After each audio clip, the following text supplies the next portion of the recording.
Good morning, everyone, and welcome to today's introduction to the REC.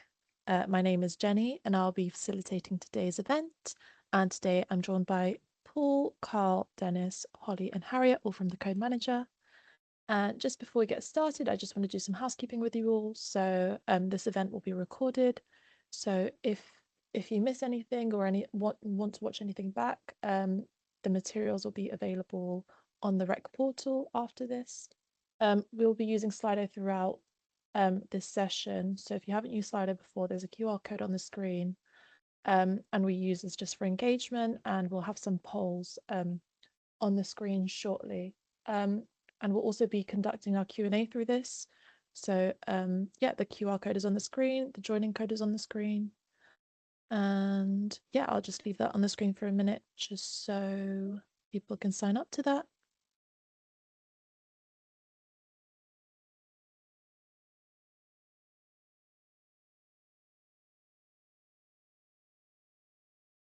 And just while people are joining Slido, I will share the agenda with you all. And as you can see, we have quite a few topics to get through. So without further ado, I will hand over to Paul. Thank you very much, Jenny. And yes, welcome to everyone, and thanks for joining us today. As Jenny said, we'll be going through a number of topics today, starting with me providing a bit about the background to the REC, a bit of scope to the REC.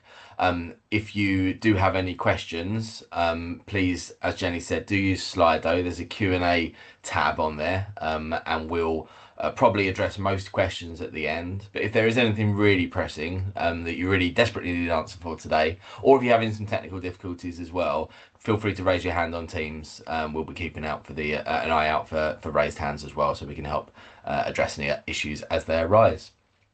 So, as I said, welcome. Thank you for joining us today. My name's Paul Rock. I'm Head of Communications at the REC Code Manager. And over the next 15 to 20 minutes, I'm going to give you an introduction to the Retail Energy Code, where it came from, what it does today, and how you're likely to come across it in your roles. Now, this session is aimed primarily at people who are new to working with the REC. We're assuming a basic level of familiarity with the GB energy market, so we're probably not going to start from first principles, but we'll focus on how the REC fits into the Energy Code's landscape and how the code is designed to be used.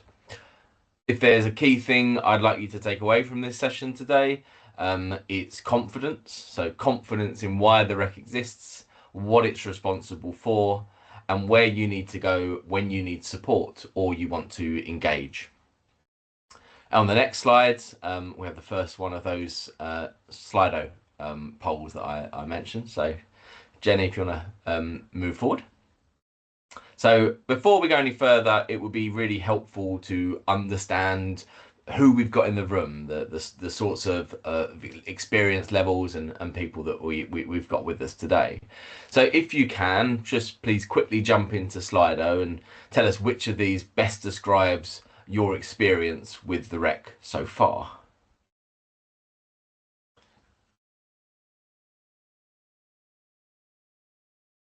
Hopefully, those of you who work with the REC very regularly and have been doing for some time might find some of the things we're going to be speaking about today a little familiar already, but hopefully it's still going to be a useful refresher and hopefully really useful context for those who are very new to the REC, maybe only use it occasionally, or maybe have only entered the realm of the REC very recently in terms of their work.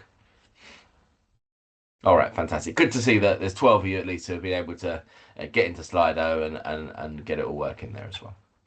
Okay, so a bit of tongue-in-cheek slide, but just reflecting the history of energy codes really as a precursor to the REC. And when the retail energy market opened up in the late 1990s, when I say opened up, I mean the move away from monopoly supply towards a competitive retail market, industry codes were created to support that shift. Customers were given the ability to choose their supplier for the first time. and energy suppliers became the primary interface between consumers and the rest of the energy system, what's often described still today as the supplier hub model. Now, that change made competition possible, but also created a new challenge. Competing suppliers still needed to operate within a single coordinated framework for things like registration and switching and data exchange. And industry codes emerged to provide that shared set of rules. They enable competition to function in practice while maintaining consistency, consumer protection, and system integrity. And the REC ultimately sits at the far end of that journey. It's a modern attempt to rationalise and improve the governance structures first put in place to support retail competition over 25 years ago. The REC is one of the very newest codes that exists in the landscape today. Move forward to the next slide, please. So the REC didn't appear overnight. It brought together obligations from several legacy arrangements, including the Master Registration Agreement in electricity, the Supply Point Administration Agreement in gas, and a number of metering and data related codes that sat alongside them. Things, if you have a metering background, you might recognise the things like MACOPA and MAMCOP in electricity and gas. The aim of this exercise wasn't just consolidation of codes, it was modernisation too, creating a code that supports the full retail life cycle from market entry and registration through switching and ongoing operations right through to market exit. And the full REC arrangements went live in September 2021, with obligations migrating across from legacy codes and the code manager role becoming fully operational at that point. But it's important to stress that this creation of the REC wasn't the end of change. Far from it. In many ways, it was the point at which change to the code arrangements became easier to deliver. Since go live, the REC has continued to evolve. There's been over 300 change proposals raised to the REC now, and you'll hear more from the change team later. And as it evolves, it's refined the roles of parties, it's closed any gaps in obligations, and it's responded to emerging market risks. Looking ahead, there are two important things to hold in mind. The first is that the REC is one of the codes at the forefront of an Ofgem project called Energy Codes Reform.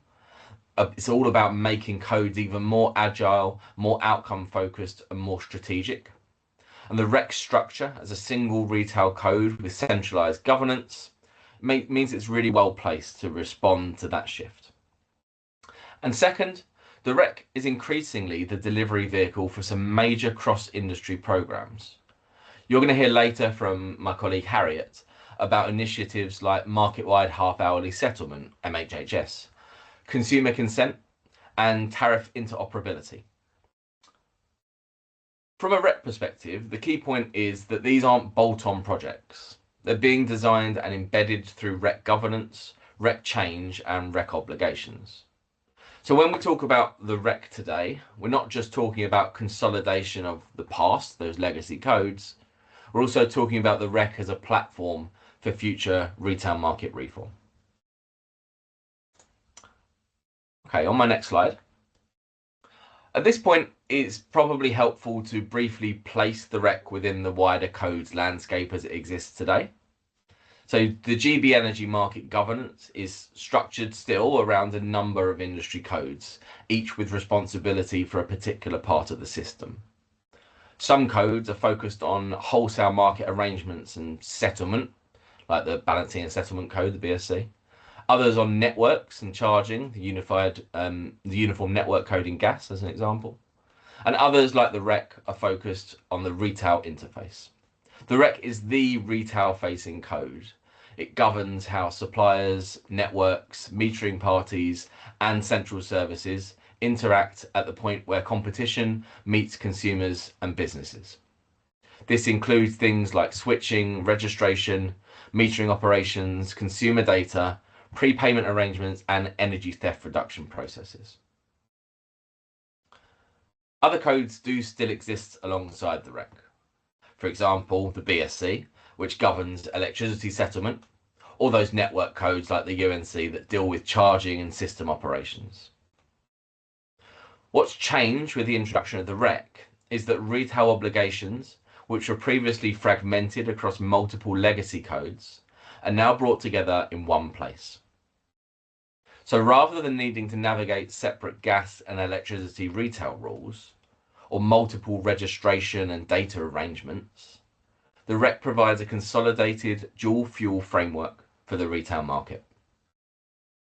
That doesn't mean the REC has replaced every other code, but it now means that it acts as the primary reference point for those retail level obligations and interactions.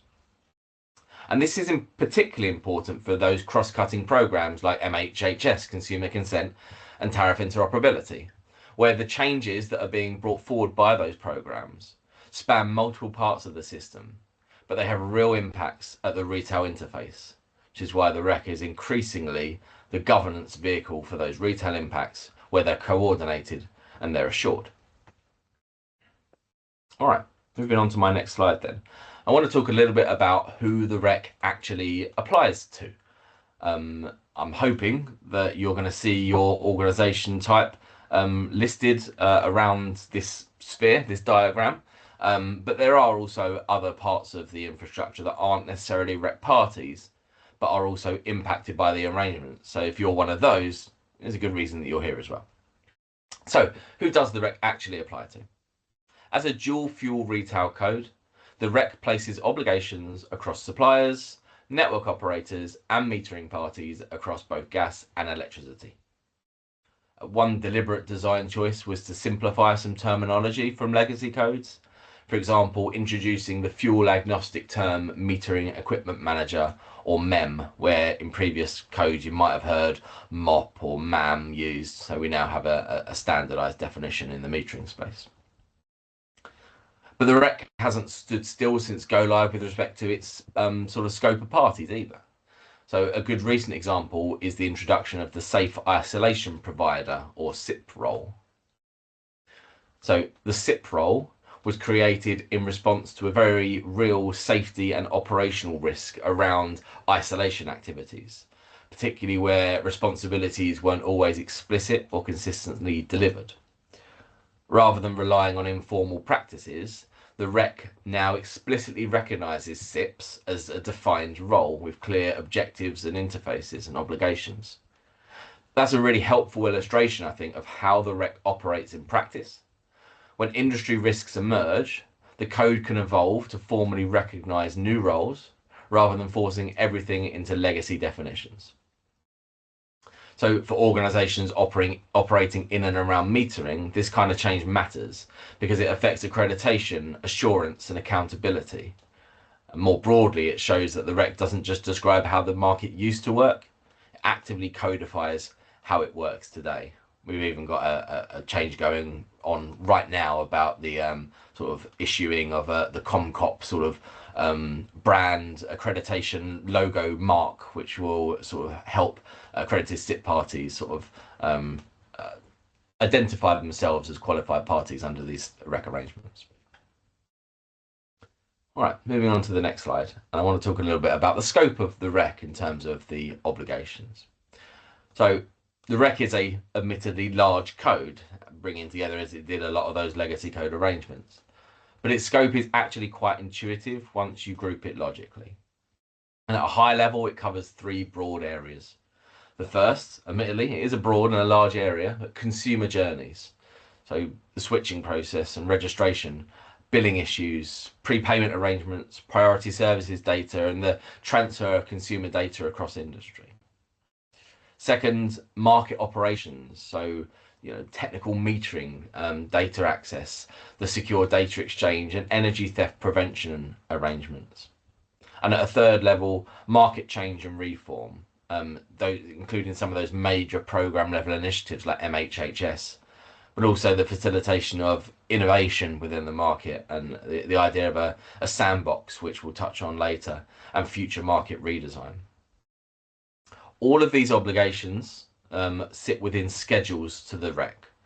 You don't need to memorize all of the schedules. Most people aren't going to interact with all of the legal text on a day-to-day basis. But if you are interested, each schedule at the top will clearly set out what types of party they apply to. And not every schedule is going to be applicable to every party type in the industry. Alongside the legal text, and possibly more helpfully, there's a growing body of user guides, operational guidance, and RecWiki content designed to make the code usable in practice. These are much more likely to be written in plain English and will be much more easy to digest and train out than some of the legal text, which by its necessity is more obligation driven and has its basis in law. You'll find all of these sort of subsidiary documents on the Rec portal. Often we'll segregate these into some topic-based hubs. We have a metering hub, which will obviously aggregate information related to metering, and energy theft reduction hub, and launching this week a performance assurance information hub as well. So it makes it easier for you to find the information that you're looking for. All right, moving on to my next slide. And just a couple more slides to go from me. But this slide, I wanted to reference two terms you'll hear a lot, and there's been some historical confusion between. That's RECO and the Rec Code Manager. Simply, RECO, or the Retail Energy Code Company, is the legal entity that owns the code and oversees its governance. And the Rec Code Manager, who I work for, is contracted by RECO to run the code day to day. A useful mental shortcut is that RECO is the steward and decision maker, and the code manager is kind of the engine room. For most parties, your interaction with the Rec is going to be through the code manager via the change processes, performance assurance, operational support and service desk, and the engagement channels that we'll touch on throughout today. You're going to also see some changes in how RECO presents itself and its services over the course of the next few months as part of a move towards a more unified brand, where that separation between RECO and the code manager is actually going to start to diminish and eventually disappear, and there won't be room for that confusion. The intention there is fairly simple. We have an ambition to make it clearer and more consistent for industry parties in terms of who's responsible for what, how they enter into sort of engagement with the code, and how different services and programs fit together.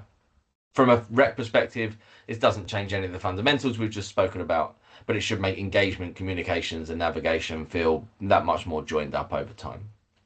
But for most parties, your day-to-day interaction is still going to be through the familiar faces that you know through the code manager, but the overall experience is just going to feel that much clearer and more coherent. So look out for that happening through the latter half of 2026. All right, on my next slide, my second and last slide, Opal. I just wanted to note, again, just trying to establish a bit of experience around the room, because it's going to help my presenters who follow me in terms of the level that they'll be pitching at. You're going to hear a few service names and acronyms mentioned quite a lot when working with the Rec. Before we mention them on my next slide and perhaps throughout today, it would be interesting just to know which ones you've already come across in the carrying out of your role.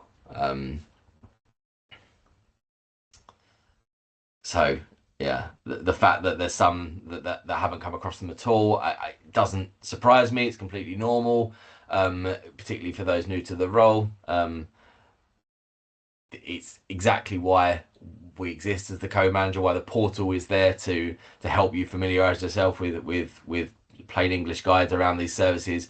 It's why our operational account manager support exists, and you'll hear more from that on Carl in a moment. And the spread that I'm seeing is pretty typical. Different roles are going to encounter different services quite naturally in their role. All right, thank you very much. So my final slide then, before I hand off to my colleague Carl. So in practical terms, most people experience the Rec through the services that sit around it. Those include change management, it's really key, the processes that allow the code to evolve, and you'll hear from Holly on that later. And performance assurance, which monitors how effectively parties are meeting their obligations.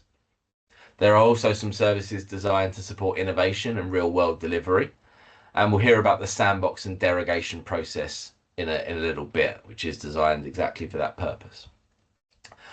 Operational account managers provide a key engagement route between the code manager and Rec parties, helping organizations navigate obligations and issues. and Carl's going to mention his role as an OAM on the next slides. And then services we mentioned in that Slido poll just now, like the electricity and gas inquiry services, the energy theft tip-off service, and the central registration service or central switching service. They sit underneath the REC, with the code providing the governance and assurance, and the REC portal and your OAM or operational account manager acting as the starting point for information and support. And the REC portal underpins the whole thing. That's the screenshot on the left of the slide there. It's the single place to access code documents, guidance, news, events, and engagement opportunities like the one you're attending today. You don't need a REC portal account to access most of this content, so you don't need to be signed in. But it is useful if you're engaging the REC regularly to create one. We'll talk in a little bit, Carl will, around the fact that we've got a new REC portal going live this year. And having a user account on that new portal is going to give you the ability to do things like save favorite pages and things like that. So your experience coming back to the portal time and time again is going to be more tailored and consistent for you. All right, I think that's probably everything I wanted to cover in terms of the REC's background and structure. And in the next section, Carl's going to focus on how you engage with the REC in practice, including performance assurance, the portal, and the support available to you through the OAMs and the service desk. Carl, over to you. Thanks, Paul. Morning, everyone. So just going to run through how you best to engage with us and how our team really supports you and your colleagues as they try and navigate the REC. Can we move on to the next slide, please? See, the REC code is it's a broad energy code, covers a vast range of topics, and trying to understand all of that can be quite daunting, I think, initially, particularly if you're new to role or new to code management. And I think that can, as this quite aptly shows, can leave people quite puzzled around where to start, how things tie together. And I think moving on from that, as Paul has already alluded to, the REC portal is kind of key to tying everything together and supporting you in your day to day. Move on to the next slide, please. So familiarise yourself with the REC portal, and then have a look at the next slide again. Have a look. Great, thanks. Paul's already spoken loosely around the REC schedules and kind of how they tie things together. This is just sort of lists out some of the things that they can be used for. They cover things around governance, change management, mandatory and optional obligations, operational processes within the market, service specifications, technical specs, performance assurance, compliance, charging and cost recovery, data handling, dispute resolution, customer-facing processes, so where switching falls down at any point, be that with readings, erroneous switches, migration to or from MHHS kind of world, all covered in the REC schedules. And they give you all the processes and obligations to cover. Basically, they should drive the policy and processes within your business, and all of that is essentially derived from what's in the license. So the REC codes really bring that to life in documentation that you can understand and implement, and help you to be compliant with ultimately the REC and the license. Next slide, please. So within the portal, once you've had a look through the schedules, you'll see there are interface tables in there, which document how the processes should work. If you want a more visual version of that, we've got process maps on the portal as well. And then the next level down again is actually looking at the individual market messages and data specs and working out what you need to be doing at what stage and which items you need to send to other parties. Next slide, please.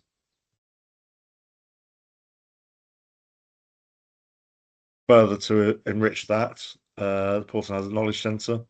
Within there, we have Erin, which is like a AI style interface, so you can search through portal documents for you, find which document is most relevant to what information you need, and that may bring back a single scheduler, it may bring back a scheduler guidance document, a process map, and so on, and that will really help you tie things together.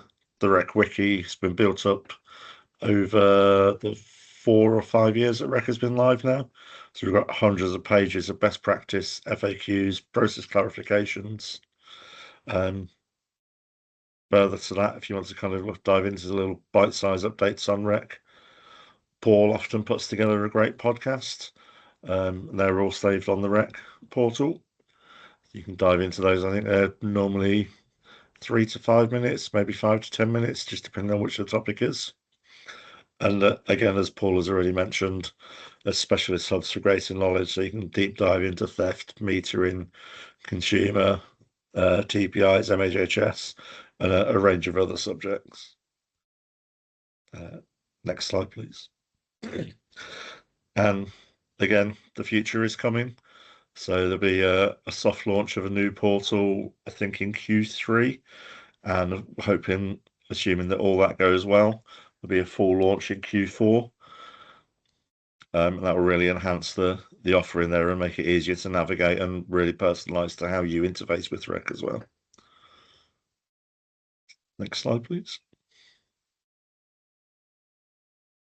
As part of the service that we also offer, there's a service desk.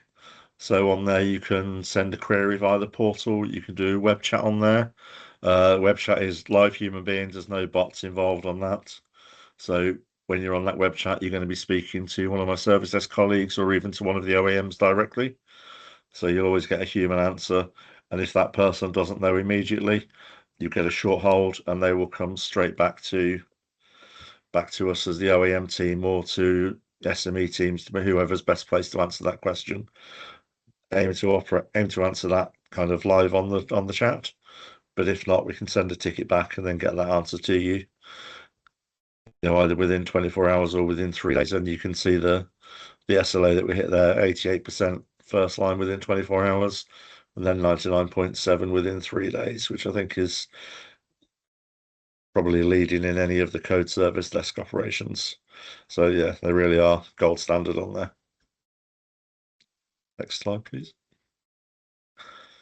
The OEM team, this is where I work. So there's a team of us and we have a number of parties each, and all of us will look after a range of suppliers, meter operators, distributors, network operators, and various other non-parties. Kind of what that involves, we'll have when you first accede, we can have introductory meetings, talk you through REC portal, navigating that, make sure you've got the correct permissions, logging on, how to submit documents. If you're submitting monthly reporting as part of your role, they'll assist you with that as well. So the portal has built-in validation and we can talk you through those processes if you're finding you're stuck at any stage or if you just don't understand some of the messaging that comes back from the portal in terms of rejections. We have regular catch-ups with many of our parties, and I'd really encourage you to do that because we can kind of highlight things and tailor them to your needs. So as well as the kind of the portal updates and as well as looking for things yourself that you'll get, the account manager really knows your business, knows you, knows what you need. So it might be that there is a change that affects all DNOs, but actually we know that your specific business does the process X, and that's going to be heavily impacted by a change. So we'll be able to speak with you about that and really get you to engage in change and in REC where you need to for your business. Also, REC portal contains all the operational contacts that you'll require. So if you need supplier contacts, they're all on there. MEM contacts, they're on there. DNO contacts, they're on there. Some of them behind logins, others not, depending on what the nature of the contact is. Next slide, please. Performance assurance, always a fun topic, I think. Like it or love it, I guess. Everybody needs to kind of play by a set of rules, and the assurance team are there to really give you support in understanding your obligations, working with you to eliminate risk from businesses. And this is all based on what will impact consumers. So erroneous switches obviously is a kind of big ticket item on there. Also looking at metering obligations and a range of other risks, just depending on what area of the market you're operating in. But heavily focused on consumer and switching, and the team are always there to answer questions. If you don't understand where something's falling down, or you think you may have misinterpreted something and that's caused the failing, they'll talk you through that and help you get back on track. And equally, you'll get a performance assurance rating at the end of every year, and then that's something that you can kind of take back to internal stakeholders and celebrate how well you're doing, or identify areas where you can make improvements. It's always in the first instance about trying to help. Nobody's just out there to penalize or anything like that. It's just, actually, we've noticed this. Have you noticed the same thing? And the assurance team will make a wider assessment as well, based on, is this something we're seeing from all parties? Is something in the REC not working as it's intended? So it's got, it leads to a great opportunity for change and improvement. Next slide, please. So how will the performance assurance team engage with you? So I think I kind of covered a lot of these off loosely in what I was just saying a moment ago. So looking for high quality guidance, and they'll work with you. They'll have regular PA check-ins. They'll talk you through dashboards, talk you through your own performance and the wider market. They'll incentivize. So they'll show you a peer comparison, so you'll be able to see where you are to other parties. They'll continuously monitor risks, and this kind of leads into what I was saying previously, where they'll look at the wider market. Is something in REC not working, rather than is it something that a party's falling down on individually? So they can make assessments when we do discover that. So we make information requests, ask you to do self-assessment. Code manager can make assessments, and then if necessary, we can look to remediation. And that remediation can be something that the individual party can do, a group of parties could be asked to do, or it could actually be that the code manager needs to change something. And then kind of the end of the journey would be escalation of those issues, if there is any there. But that's quite rare, but it's the rest of the process works well in ensuring that parties are able to kind of fulfill their obligations, in such a way that it doesn't have a detrimental impact on other parties, consumers, or the market.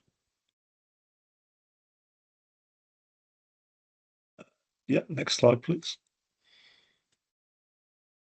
There's other opportunities for engagement. Includes a number of issue groups. We have a change issues group. So once something's come through as an issue, then that'll go through, be discussed there either as an issue or as a REC change. The operational metering form is on a quarterly basis for gas and electricity, and they kind of come under the governance of the metering expert panel. We have weekly bulletins which go out on a Friday for change. There's regular webinars such as this, links to news articles, portal notifications will get sent out, and also have REC issues group, and that's where parties can come and discuss in a safe space if there's something that they feel that they don't have an understanding of, or if they're seeing something in the market which is either impacting them, and they want to kind of discuss that in the open with other parties and just see if it's actually something that they're doing or something that they're noticing, or if there's a wider impact. And I think we can share a sign-up link to that after this session. That's it from me. Holly. Great, thank you. Morning, everybody. I'm Holly, and I'm here to talk to you about the REC change process and innovation within the REC change process as well. So if we can move on to the next slide. Thank you. So what does the change team do? So the change team, there are 6 change analysts and senior change analysts, and they work on issues or change proposals that come into the REC. So that's any changes that are raised by parties that they want to change within the REC. So within that, we engage with parties, and that's via consultations or impact assessments or via working groups. As Carl mentioned, we have a number of working groups, and I'll touch on that a bit more as I go through the slides. Solution design, so an issue or a change will come through to us, and the change analysts will work on a number of changes at any given time, and they'll carry out root cause analysis. to really get to the kind of root cause of the problem that we're trying to solve. If there's any legal drafting required within those REC schedules that Paul talked about earlier on in the presentation, they will work with legal advisors to come up with that legal drafting and changes within the code. And they'll also do cost benefit tests as well to make sure that the changes and issues that we're implementing, that the benefit is going to, there's going to be benefit that fits with the cost of the change or the issue. And then also process management within those changes. So we prepare documentation, and that will be things like change reports that need to go and get approval at various different committees. And again, I will touch on that a little bit more in my next slides. Any planning around changes and where they need to go. And then we also have the REC portal, which has been touched upon as well. So all of our changes are on the REC portal, and anytime there's anything happens within a change or an issue, we update the REC portal so everybody knows what's happening with the change. If we can move on to the next slide. So at a really high level, this is what our change process looks like. So at the very beginning, an issue or a change proposal is raised, and then it always goes through a number of steps. It goes through verification, and that is the change team verifying that it is an issue or there is a change that's needed. We'll also have a look there at if we need to work with a proposer to gain some more information. If we need any data, we'll get it at that stage as well. And actually, is it a problem? Or is there something that's already happening that might solve that problem? So we'll do all of that during the verification stage. During assessment, we'll look at this kind of scope of the issue, the breadth of the issue, how many parties is it impacting, and we'll do all of that right up front. Then we go through a definition stage.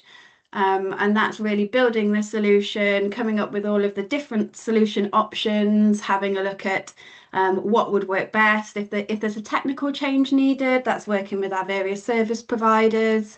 I know Paul mentioned a few of them before, but the technical changes might impact the central switching service or the gas inquiry service or the electricity inquiry services as well.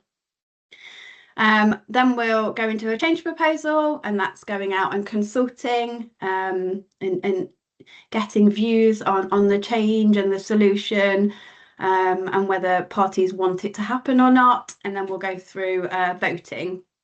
So the thing that I really wanted to touch on in this slide is all the different ways that you can get involved and how you can have your say on what happens with a change or an issue and how it's developed and whether ultimately it gets implemented or not.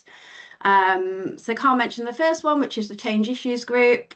This is a monthly meeting that we have. It's open to everybody. And we discuss various issues that we have. We will ask for opinions and get input from parties on the issues that we have. If it's determined that actually it's quite a big issue, we will set up separate working groups, and that's where you'll hear about that within Change Issues Groups. So if you don't come along to that, I would encourage you to get signed up. You also will be able to comment on any reports that we produce, and you can do that via the portal. The majority of our changes do go through an impact assessment. So where we've identified that there will be impact to parties, we'll send the changes and the issues out for an impact assessment. And that's to identify impacts to parties on things like costs, how long you might need to implement this. And then we'll determine whether there's a business case to be able to implement the change. And then, as I mentioned, all changes go through a consultation period as well. So we'll send the changes out for consultation, and that's another kind of avenue for you to engage with the change and whether you want it to go ahead and what you want to see within that change in issue. Thank you. If we can move on to the next slide. So at the very, very beginning of the process, how do you raise a change or an issue? So it may be that you've experienced an issue or you've just got an idea for change. Anybody can raise a change. You don't have to be a party to the REC to raise a change. And all changes will come into the change team to be considered to move forward. So on the portal, if you click on the main bar, there is at the bottom, raise a REC change or issue tab, and that will open up one form, either to raise an issue or a change. When you are raising an issue or a change, there is a few things to consider. There's a few questions on that form. So what is the issue that you're trying to resolve? What impact is it having? So what are you seeing? And if you can include as much information as you have, it's really, really helpful. So things like data or volumes, if you've got them. What kind of solution would you like to see? And then it just go into more detail around what systems do you think might need to change and what schedules do you think might need to change. If you don't have that information, that's absolutely fine. We will go away and we will have a look at that and we will go and find all of that out. We do also play a critical friend role. So if you do ever want you have an idea and you think something might need to change, but you're not quite sure what it is, please do get in touch with us because we can help you with raising the changes and issues as well. And we're more than happy to do that. If we could go on to the next slide. So engagement with the change process. So this slide touches on how you can engage with the change process via the portal. And then I will go on to how you can engage with us outside of the portal as well. But the main place and the main thing where we do everything is that portal. So all of the changes are up there. We have a change register. Every time a change or an issue progresses, we will update the portal, and we include all of our consultations and impact assessments on there as well. So change reports, we'll upload all of our change reports and we'll communicate them via the bulletin, which I think Paul has posted a link to as well in the chat. So we'll let you know when a change report is available. And you can comment on that change report, and we will take everybody's comments to the various panels that we need to take the change reports to. As I mentioned, impact assessments. If we've identified that there will be impacts to parties, we will publish the impact assessments on the portal. And again, we'll let you know that they're out there via the weekly bulletin. Consultations are also put on the portal. And as I mentioned, there is a change register on the portal as well. That's got the entire portfolio of change on there, but you can filter, and you can filter to impacted party types and things like that. So it's a really handy tool to go away and have a look at, and have a look at where the various changes and issues are in the process, and whether you need to get involved and have a look at them. Thank you. We can move on to the next slide. You've seen this slide before, but I just wanted to touch on it again. So I've already mentioned the change issues group, and that's where we develop the majority of our issues. And like I said, if there is separate working groups that are needed, that's where we'll communicate it and decide it within that change issues groups. We've got GOMF and EOMF, which are the operational metering forums. And we do also have weekly bulletins. So we have weekly bulletins, and then we also have change specific bulletins as well. So all of those impact assessments and consultations and change reports that we publish, where you can really get involved, we'll communicate those in the bulletins. And then we also have the REC issues group as well. That's fine, we can go on to the next slide. Thank you. So I want to touch on innovation within the REC as well, and sandboxes. So a sandbox trials enables organisations to trial new products, services or business models, and that's without being subject to the usual rules that might apply under the REC. So if you think something's not working, you can apply for a sandbox trial, which will mean that you won't be subject to those usual rules, and you can go away and try something new. They are intended to help inform decisions about improvements or changes that might be beneficial.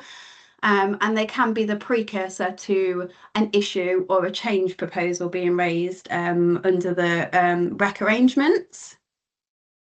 It supports data and evidence collection to determine whether a different approach might be suitable, or if the formal implementation of a change to the code is required and would benefit parties and stakeholders. And it also creates a cost benefits case for REC services or systems or technical changes through those controlled tests or trials. So for example, with monitoring in place with limited scope, and then you can scale that up for the benefits to be used more widely. And it really does support the REC values of innovation and promoting consumer protection and benefits. So yeah, we can always do a sandbox trial, and that would determine whether a change is needed before it goes into the change process. Thank you, and I'm now handing over to Harriet. Hi everyone, I'm Harriet Trust, so I'm working alongside the people that have already been speaking. I'm talking to you today about the some ongoing industry programmes that the REC are involved in. Obviously, as a key participant and a component of the industry, we're very involved in some of those industry programmes and also leading on some of them. There's three kind of main programmes. So there's the market-wide half-hourly settlement programme, consumer consent solution, and the tariff interoperability. These are all ones that we're working on at the moment. So if we go on to the next slide. So first of all, market-wide half-hourly settlement. So this is a new set of arrangements to deliver settlement across the electricity market based on half-hourly consumption data, and in the most efficient way, enabling market flexibility and efficiency, and an integration of renewable energy as well. There's new market roles and changes to the existing roles that have been put in place to support the new functionality and the new arrangements, and inevitably, obviously with half-hourly data, there's a big increase in volumes. With market-wide half-hourly settlement, all industry parties are moving to the new arrangements. That's all industry parties in the electricity market. This is an electricity specific programme and a new set of arrangements. How MHHS has been delivered has been through an industry-led programme. So Ofgem placed the responsibility with industry, and specifically Elexon were appointed to lead on that programme and be the implementation manager. The programme has coordinated changes across all of the industry codes, some much more so than others, and REC and RECO have had a project alongside the programme to make sure that the REC elements have been introduced to fit in with that wider programme. We're currently in a transition phase where, as I say, all industry electricity participants are moving to the new arrangements. So parties are going through qualification, and we're migrating all metering points over to the new arrangements, and we're very much right in the middle of that at the moment. So, as I say, that it's something we're right in the middle of, but it's a programme that was set up kind of it's been running a fair while, so back in 2021, and not long after the RECO project got set up as well. The systems and the changes to the REC and the other industry codes went live in September last year, and the migration started in October, and they're due to finish in 2020 May 2027, so in about a year's time. With the MHHS programme, we're very much in the thick of it, kind of at the moment with the transition. If you want to find out more about what you should be doing, if you're very new to like a new participant, for example, as opposed to just kind of new into working with the REC, I think the best contact is to speak to your OAM initially, just to understand kind of which direction you want to, and they can point you in the right direction. For this programme and the other two that I'm going to talk about, we're going to provide a number of links at the back of the pack afterwards, so you can look at those at your own leisure. But if you do need any support, you can always come to us as well. So if we go on to the next slide. Brilliant, thank you. So the consumer consent solution. And so this is going to be providing a new central energy market consent solution, and it's going to have a consumer facing portal that will mean the likes of you and I in our everyday lives and are able to view and manage consent for sharing energy data. This one, Ofgem appointed RECO to be the delivery body, and a project was established in RECO in April 2025. And the new arrangements for the consumer consent solution will be delivered into the REC, and they'll be put in place via the standard REC change process. As Holly's just been talking through, although a lot of the development work for consumer consent solution will sit within the project first before it comes over into change. However, to work alongside the project, we do have issue 0318 that has been raised, and we'll be giving updates on that project via the change issues group on a regular basis through aligned to that issue 318. In terms of timescales for this one, the initial design consultation has recently just closed, so that was running in February to March, just very recently, and working through the responses and things on that. And though that will then inform the actual code drafting, and there'll be a consultation on that in the summer this year. And following that, then with further refinements that come out of that consultation, it'll move to a change proposal and be taken through the change process to be hopefully looking for a decision at the back end of this year, with a target go live of during Q1 2027, quite likely to be back end about in March. To get involved in the consumer consent solution, that's best place to contact RECO, and we will with the consumer consent project, and we will be providing that link for you as well. If we go on to the next one, thank you. So the final one is tariff interoperability, and this is one that supports the delivery of the government's Smart Secure Electricity Systems programme, and it's enabling tariff data to be provided to optimizers, kind of third parties that will kind of support optimization of tariff data, and using kind of with energy smart appliances. So, you know, the clever washing machines, the EV chargers, things like that, and being able to respond to kind of time of use tariffs and dynamic tariffs through a standardized interface. It'll make it easier for consumers to benefit from those kind of flexible energy services and reduce their energy costs, and obviously also in turn that has benefits for demand side of you know what's actually available at the time. So the project focuses on API interfaces and developing and providing an API technical specification for all of that kind of data and information to be accessed, and allows people to retrieve that structured tariff data from suppliers. This programme is a DESNZ-led project, but partnering with RECO, and with that, as with any of these programmes, working alongside Ofgem and industry stakeholders and the working groups. Tariff interoperability, the high level initial arrangements are going to be delivered by government using their Energy Act powers, and that'll initially be in May this year, and that'll introduce a new standard licence condition and a new schedule into the REC for the tariff interoperability arrangements. There's the first phase, the second phase of tariff interoperability is just kind of further use cases of how it will be used. The first phase is going to be split into two stages, phase 1 and phase 1A and B.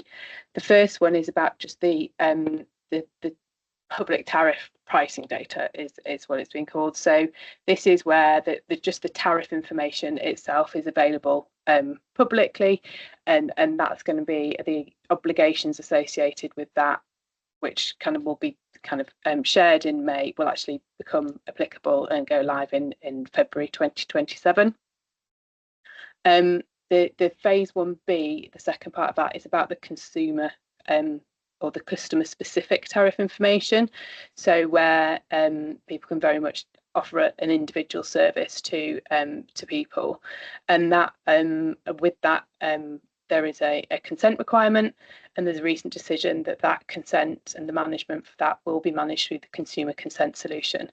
So phase 1B kind of essentially waits for the consumer consent solution to be in place, and will be an enhancement to that solution for the tariff interoperability consents to be managed for that customer specific tariff data. And the that side of it is expected to go live in the back end of 2027, and the dates for that are kind of very much under discussion and planning at the moment.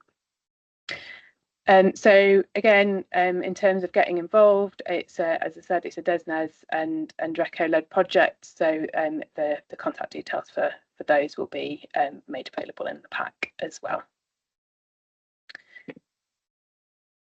I think that's all of the things that I was going to cover off. So I'll hand back to you, Paul.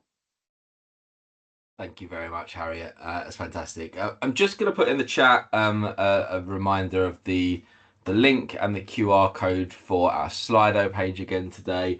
After I summarise here, there is an opportunity for questions. We haven't had any questions asked on Slido yet. That's not a problem. If you've got no questions today, that probably means that we've been informative enough and hit the brief, hopefully. But if you do have any questions, either add them to the Slido now, or we're available through the service desk, or through the events email address, or through your OAMs afterwards. There's loads of ways to get in touch with us. Please don't hesitate. But I just wanted to remind you that the Slido is there, just in case you did have any questions you wanted answered today. But Jenny, if we move on to the next slide, I'll take some time to summarise. So before we do take the time to answer those final questions, let's just step back and tie together what you've heard today. If you're new to the REC, the most important thing to remember is the code isn't just a set of rules. It's a framework that's designed to support a functioning, evolving retail market. We've talked about how your engagement with the REC works in practice through your operational account managers, through the service desk, the evolving REC portal, and the regular communications channels that we've got, like the bulletins and the events program that we carry out, like you're attending today. You heard from Holly about how change and innovation are built into the REC, whether that's through the formal change process, through sandbox and derogation, or through engaging at our committees. And if you've got particular interest in any of the ongoing REC issues, I do encourage you to look out for how to attend the REC issues groups. And equally, if you're a metering interested party, come along to the quarterly operational metering forums that focus on gas and or electricity, and talk to your colleagues about what's going on in those spaces that impact the REC across metering. And then we touched with Harriet on major ongoing programs like market-wide half-hourly settlement. And these programs show just how central the REC is and has become to delivering reform across the industry. Keeping up to date with how the REC is moving these programs forward is going to be really critical for you understanding how the industry is, what direction the industry is moving in. So do find the right ways to make sure you're getting the information from us. All of these pieces fit together. The REC is designed to be used, questioned, and improved by you, the people that it applies to. And on my final slide today, if you take 3 practical things away from today, I'd suggest these. Firstly, make use of the REC portal if you don't already. It really is the single source of truth for code documents, guidance, and engagement. And it is going to be getting better as well over the course of the next 6 to 9 months. Getting used to it now and what's on there is going to make your life a lot easier when it comes to self-serving information, but also getting access to things like our service desk as well. There are routes to engage through there. Second, if you don't already, find out who your operational account manager is and work with them. They are really friendly. You'll always have a known face within the REC code manager, and they'll help you navigate the REC, not just reacting when something goes wrong, but helping you anticipate things that are coming down the line as well. If you don't know who your OAM is, either speak to sort of your senior staff internally. You'll have a nominated contract manager who will have liaison with them regularly, but also you can get in touch with our service desk as well. There's a web chat function on the portal which will give you a really quick route in to answer, as was mentioned earlier, so you can find out through that route. And thirdly, don't wait around to engage with us. Engage with us early. If you've got an issue or a question and that might become an issue, or if you want to respond to a consultation, or if you want to ask a question about anything, early engagement is almost always going to lead to a better outcome. So please don't hang around. Any questions, we're open doors. Please get in touch with us. The REC works best when industry uses it as it was intended, collaboratively, transparently, and with a focus on consumer outcomes. I want to really thank you very much for your time today, and thank you for engaging with the REC. We'll move on now to Q&A in case there are any. As I said, I don't think we can see any on Slido at the moment, but we'll just wait a couple of minutes. I'll stall us out just in case anyone's furiously typing away a question. I don't think they are, because I think it would usually say if they are. But that probably means that you don't have any questions at the moment, which is absolutely fine. As I said, please get in touch with us after the event or through the service desk, or however it is that you want to communicate with us. We'll be sending out this recording via the front page of the REC portal later this week. If we do it in time for Friday's bulletin, I'm putting Jenny under pressure now, but there'll be a link to it in Friday's bulletin. Otherwise, you'll see it in next week's weekly bulletin, which gives you a chance to sign up to that as well. And when it goes out, it'll go out with these slides. And as was mentioned a couple of times, there are 3 pages at the back of this slide deck with a host of information, resources that have been mentioned about on the REC portal today, contact information, various email addresses that exist under the REC and RECO as well, and some other industry useful links as well that you might have come across in other spaces but might still be useful for you to reference. So please do make use of it. If you've got any feedback about how well today went or otherwise, Jenny's going to launch a poll now on Slido. So please do go back into Slido and just take the time to let us know how well you thought today went for you. If you've got any suggestions about how it could be done better as well. And there's the service desk address on that final slide. So please do let us know if there are any comments you've got, any questions you've got that fall out the back of it. But it has been a pleasure to host you today. I hope you've got some enjoyment out of the session as well as some information. And I look forward to speaking to you on REC events in the future.